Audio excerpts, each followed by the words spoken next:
जय हिंद। आज के इस वीडियो में हम सब हिंदी व्याकरण में वाक्य की बनावट और वाक्य के प्रमुख अंगों के बारे में विस्तार से चर्चा करेंगे। तो आइए जानते हैं वाक्य क्या है। वाक्य जिसे अंग्रेजी में आप सब सेंटेंस कहते हैं, वाक्य क्या है या वाक्य कहते किसे हैं, वाक्य को कितने वर्गों में बांटा गया है। तो आपको बता दें, वाक्य शब्दों का सार्थक समूह वाक्य कहलाता है या शब्दों के समूह को वाक्य कहते हैं। शब्दों का सार्थक समूह वाक्य कहलाता है या शब्दों के सार्थक समूह जिसका कुछ निश्चित अर्थ हो वाक्य कहलाता है। वाक्य के अंग की बात करें तो वाक्य के दो अंग है, पहला उद्देश्य, दूसरा विधेय। वाक्य के अंग की बात करें तो वाक्य के दो अंग है, पहला है उद्देश्य, दूसरा है विधेय। मन में प्रश्न होगा, उद्देश्य क्या है? तो जिसके विषय में कहा जाए, वाक्य में जिसके विषय में कहा जाए उसे उद्देश्य कहा जाता है। वाक्य का परिभाषा में दिया कि शब्दों का सार्थक समूह वाक्य कहलाता है। वाक्य के अंग की बात करें तो वाक्य के दो अंग हैं, पहला उद्देश्य, दूसरा विधेय। उद्देश्य किसे कहते हैं? उत्तर होगा वाक्य में जिसके विषय में कहा जाए, वाक्य में जिसके विषय में या जिसके बारे में कहा जाए उसे उद्देश्य कहते हैं। जैसे राम पढ़ता है, इस वाक्य में किसके बारे में कहा जा रहा है? तो आप देख पा रहे हैं, इसमें हम राम के बारे में कहते हैं। राम के बारे में क्या बोले कि राम पढ़ता है।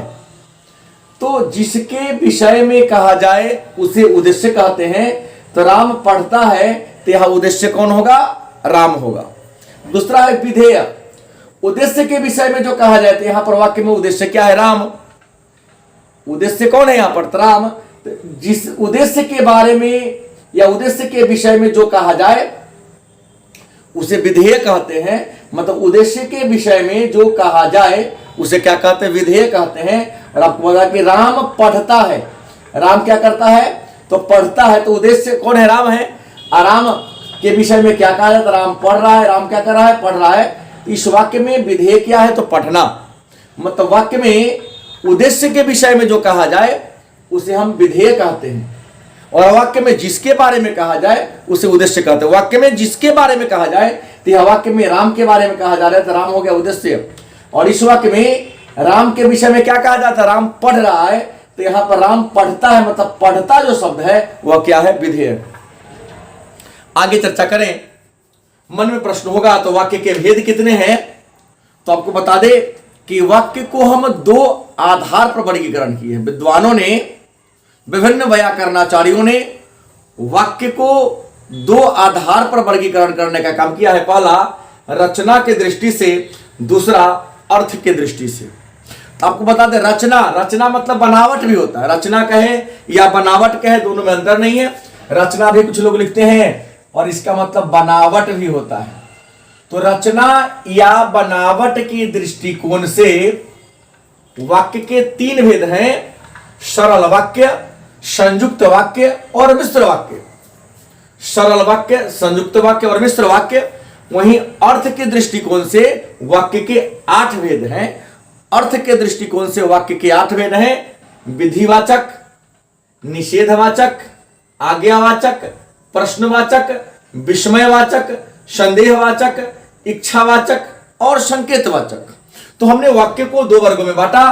पहला है सरल वाक्य। पहला क्या है? सरल वाक्य। तो सरल वाक्य का परिभाषा क्या होगा? तो सरल वाक्य का परिभाषा होगा कि जिस वाक्य में एक ही क्रिया हो, जिस वाक्य में एक ही क्रिया हो। सरल वाक्य का परिभाषा क्या होगा? तो सरल वाक्य का परिभाषा होगा जिस वाक्य में एक ही क्रिया हो। तो जिस वाक्य में एक ही क्रिया हो उसे हम क्या कहते हैं, सरल वाक्य कहते हैं। जैसे राम पढ़ता है,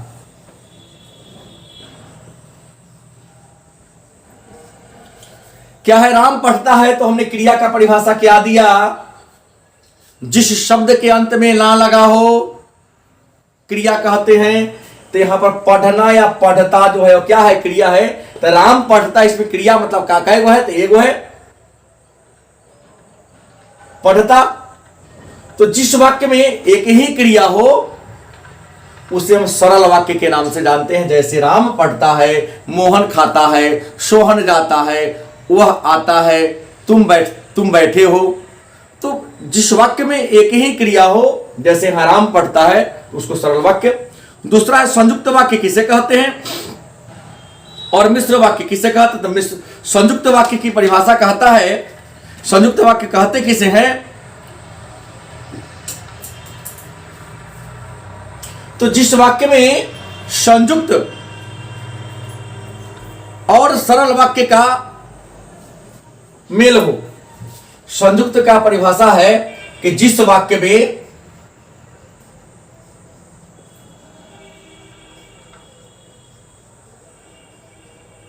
सरल व मिश्र वाक्य का संयोजन हो।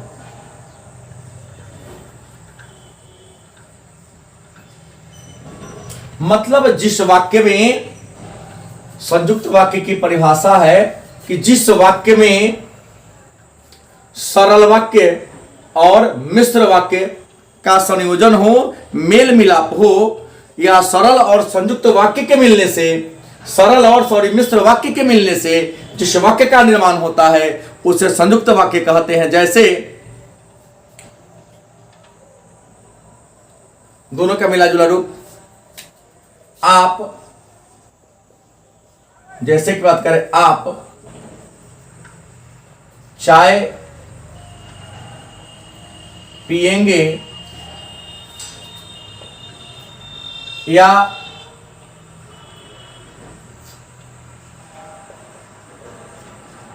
आपके लिए नाश्ता लाऊं।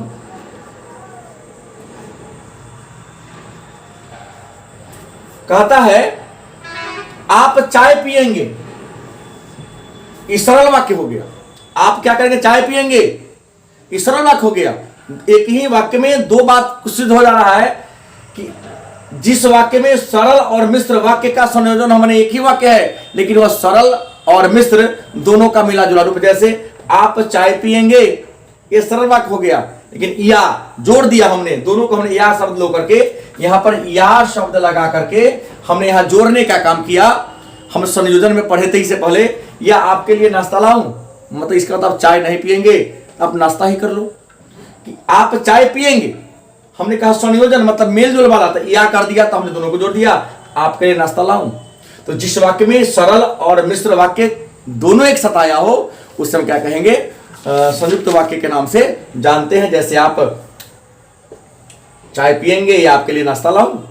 दूसरा प्रश्न, मिश्र वाक्य कहते किसे हैं। तो मिश्र वाक्य का परिभाषा होता है, मिश्र वाक्य की परिभाषा हम ले लें तो जिस वाक्य में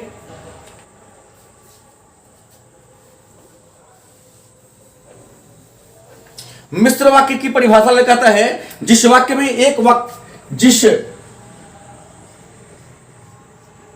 वाक्य में एक सरल वाक्य के, जिस वाक्य में एक सरल वाक्य के अलावे वाक्य का कोई दूसरा अंग भी हो। कहता है कि जिस एक सरल वाक्य, जिस वाक्य में एक सरल वाक्य के अलावे वाक्य का कोई दूसरा अंग भी शामिल हो उसको हम क्या कहेंगे, मिश्र वाक्य के नाम से जानते हैं। मिश्र वाक्य क्या है, तो जिस वाक्य में एक सरल वाक्य के अलावे वाक्य का कोई दूसरा अंग भी हो, मतलब गौण हो, एक मेन वाक्य सरल वाक्य हो, दूसरा वाक्य जो क्या हो, गौण हो, तो वैसे वाक्य को हम मिश्र वाक्य के नाम से जानते हैं। जैसे हम लेंगे राम ने कहा वह पढ़ने जा रहा है।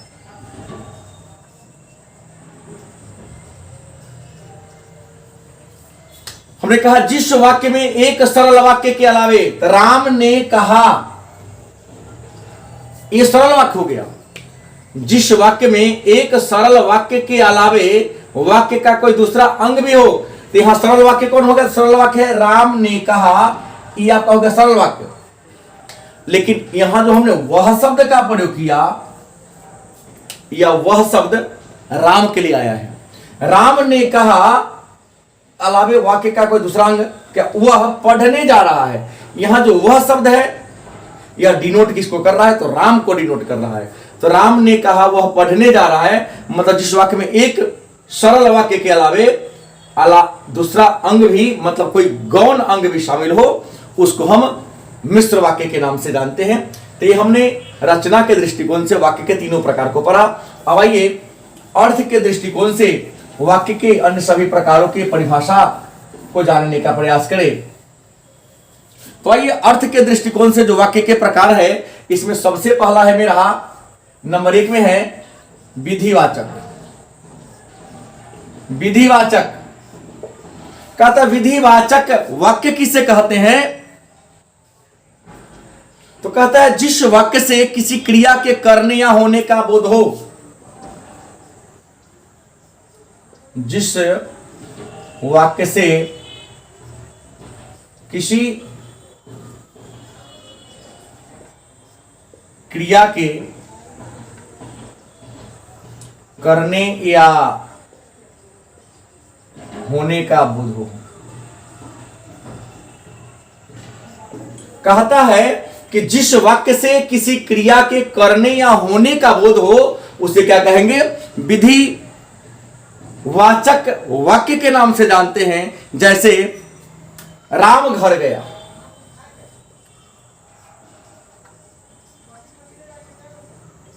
राम घर गया। प्रश्न क्या है कि जिस वाक्य से किसी क्रिया के करने या होने का बोध हो, उसे विधिवाचक वाक्य कहते हैं। राम घर गया, राम कहां गया, घर गया, इसको कहते हैं विधिवाचक। दूसरा है निषेधवाचक। दूसरा क्या है, निषेधवाचक वाक्य।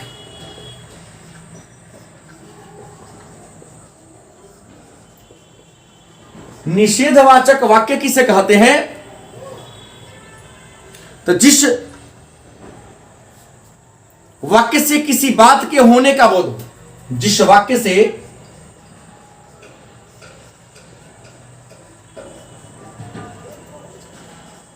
किसी बात के होने का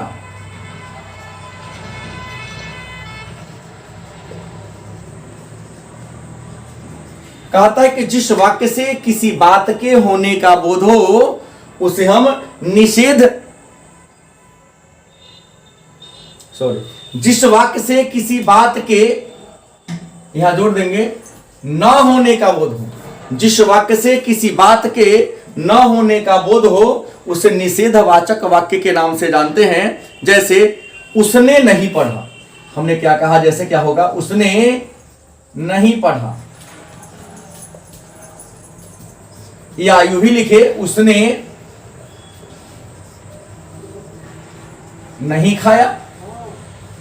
यहां सीधी सी बात हो गई, उसने नहीं पढ़ा मतलब नेगेटिव सेंटेंस हो गया। निषेधात्मक निषेधवाचक वाक्य क्या है, तो जिस वाक्य से किसी बात के न होने का, किसी काम के न होने का बात कहो, या आप इसको काम भी लिख सकते हो, कि जिस वाक्य से किसी बात के या काम के न होने का बोध हो, उसे निषेधवाचक वाक्य कहते हैं। जैसे उसने नहीं पढ़ा, नकारात्मक बात है, उसने नहीं खाया, यह भी नकारात्मक वाक्य। आइए अगला तीसरा वाक्य पर चर्चा करते हैं।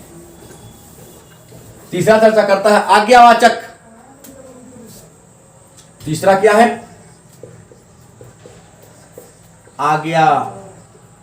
आज्ञावाचक वाक्य किसे कहते हैं? तो आज्ञावाचक वाक्य की बात करें कि जिससे आदेश ऑब्लिक हुक्म देने का बोध हो। मतलब जिस वाक्य से आदेश या हुक्म देने का बोध हो उसे हम आज्ञावाचक वाक्य के नाम से जानते हैं। जिससे आदेश या हुक्म देने का क्या हो, बोध हो, उसे हम आज्ञावाचक या आदेशवाचक वाक्य के नाम से जानते हैं। जैसे आप घर से निकल जाइए, तो सीधी सी बात हो गई, जिससे आदेश देने का बोध हो। आदेश क्या देखिए, आप घर से निकल जाइए। निकल जाइए मतलब आदेश मिला, आदेश देने का, हुक्म देने का बोध हो, उसको हम आज्ञावाचक। अगला है चौथा प्रश्नवाचक। प्रश्नवाचक वाक्य कहता है जिस वाक्य से प्रश्न पूछने का बोध हो। जिस वाक्य से प्रश्न पूछने का बोध हो, जिस वाक्य से प्रश्न पूछने का बोध हो, उसको हम प्रश्नवाचक वाक्य के नाम से जानते हैं। जैसे वह घर कब जाएगा, या वह खाना कब खाएगा। यहां सीधी सी बात हो गई कि जिस वाक्य से प्रश्न पूछने का बोध हो उसे हम प्रश्नवाचक वाक्य कहेंगे। जैसे वह घर कब जाएगा, वह खाना कब खाएगा। अगला प्रश्न है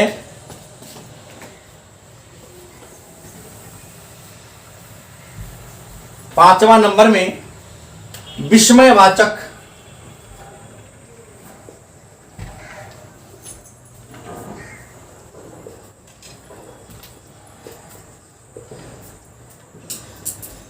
विस्मयवाचक वाक्य। तो विस्मयवाचक वाक्य कहते किसे हैं? तो जिस वाक्य में वाक्य से हर्ष, दुख, शोक, विषाद आदि का बोध हो।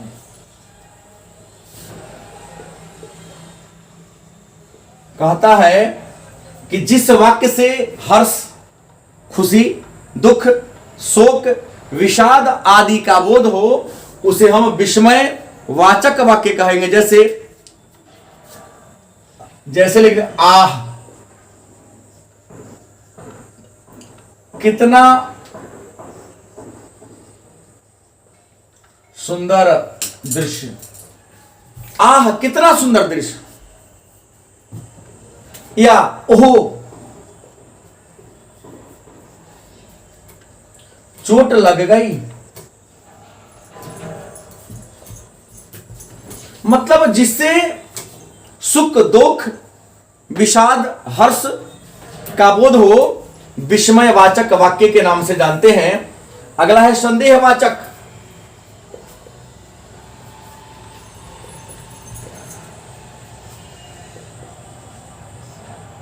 संदेहवाचक वाक्य कहते किसे हैं?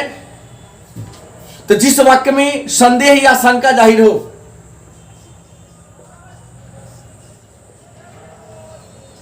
जिस वाक्य से संदेह ऑब्लिक शंका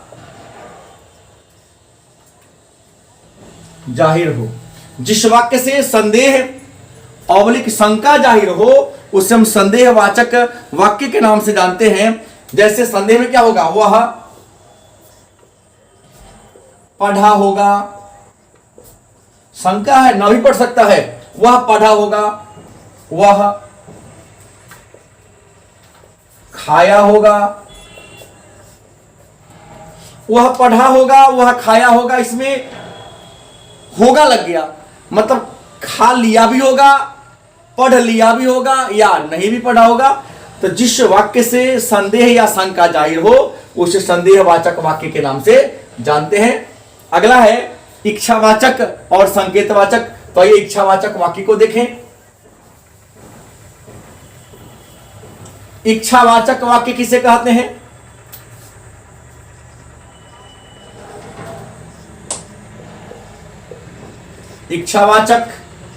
इच्छावाचक वाक्य किसे कहते हैं? जिससे या जिस वाक्य से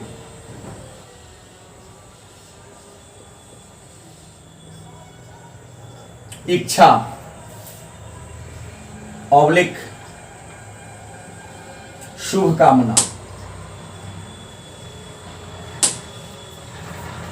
का बोध हो।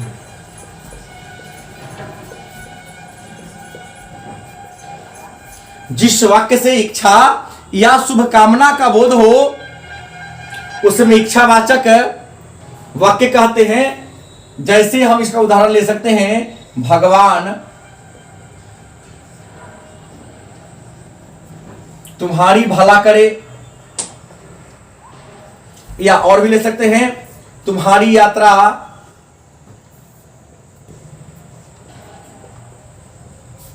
मंगलमय हो।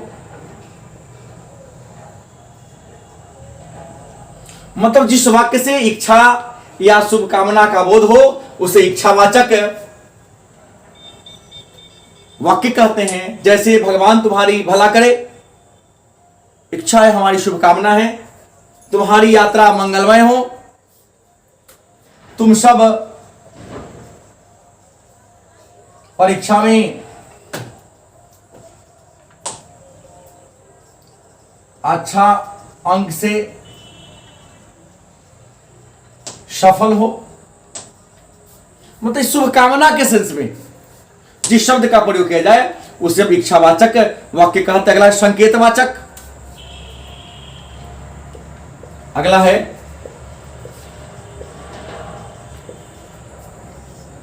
संकेतवाचक वाक्य किसे कहते हैं? तो कहता है जिस वाक्य में या जिसमें एक वाक्य दूसरे वाक्य की समानांतर, जिसमें एक वाक्य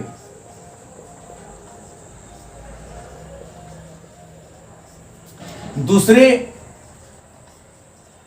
वाक्य की संभावना पर निर्भर हो।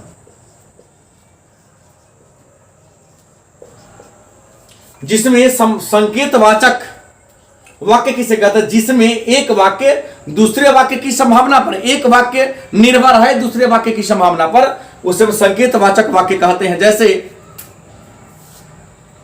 वह आता तो मैं अवश्य जाता। मतलब वह आता, हम जाते तब जब वह आता, वह नहीं आया इसलिए मैं नहीं गया। मतलब एक वाक्य दूसरे वाक्य की संभावना पर, जैसे वह पढ़ा होता तो अवश्य पास होता।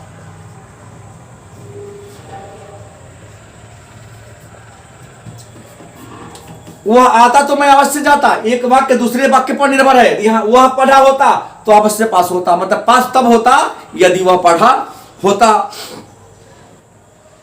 अगर समय से पहुंचे होते तो गाड़ी अवश्य मिलती। तो यह है वाक्य और वाक्य के भेद। कल हम लोग पुनः एक नए टॉपिक लेकर आएंगे। तब तक के लिए धन्यवाद।